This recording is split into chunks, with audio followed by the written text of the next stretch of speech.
In the quiet village of Eldertree, tucked away at the end of a cobblestone street, stood an unassuming shop filled with ticking wonders, clockwork birds, whirling gears, and gleaming brass dials.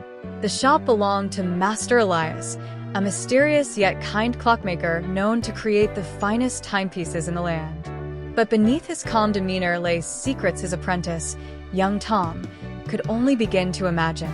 Thom had started working for Master Elias only a few months before. Orphaned at a young age, he was grateful for the shelter, food, and the thrill of learning a craft. He admired Elias's steady hands, the way he delicately handled each piece, and how every clock that left his shop seemed to take on a life of its own. In Thom's eyes, his master was a wizard of time. One evening, as the sun dipped below the horizon, casting long shadows across the workshop, Thom found himself alone with a task Elias had left unfinished.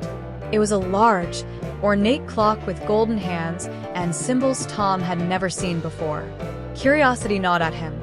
He took a closer look, noticing a keyhole hidden at the back. The door swung open just then, and Master Elias entered. Thom jumped back, embarrassed to be caught snooping. But Elias merely chuckled. "Curiosity is a fine quality in an apprentice, Thom," he said. "However, with certain clocks, curiosity can cost more than you're willing to pay." Thom looked down, a bit ashamed. "I'm sorry, Master Elias. I was only trying to understand." Elias sighed and closed the door behind him, motioning for Thom to sit. "Since you're bound to find out sooner or later," he began, "there's something I must show you." With a gentle twist, Elias inserted a golden key into the ornate clock, turning it carefully. At once, the air around them shifted. The candles in the room flickered as if caught in a sudden breeze, and the ticking of the clock softened to an almost ghostly hum.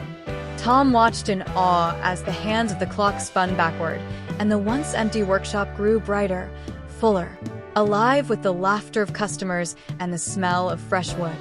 "Elderwood Clockworks, 5 years ago," Elias said. "This is what I call a time shadow." Thom's jaw dropped. "You mean this clock lets us see the past?"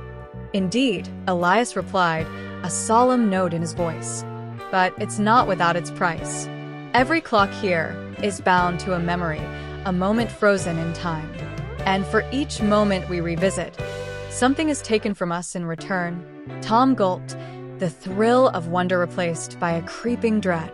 "What do you mean, taken?" Elias nodded toward an old mirror on the wall. Thom could now see fine wrinkles on his master's face that he hadn't noticed before, the silver in his hair glinting like the edges of polished steel. "Time magic drains the one who wields it," Elias explained. "For every year I've rewound, another year has left me. And for every day I've paused, a day has stolen its color from my life." A chill settled over Thom. He suddenly realized why Master Elias seemed so much older than he had when they'd first met, why his eyes were haunted by memories of things Thom could barely begin to understand. "Why would anyone use this magic, then?" Thom asked, his voice small. "Because, sometimes, the chance to alter time is worth everything," Elias replied softly.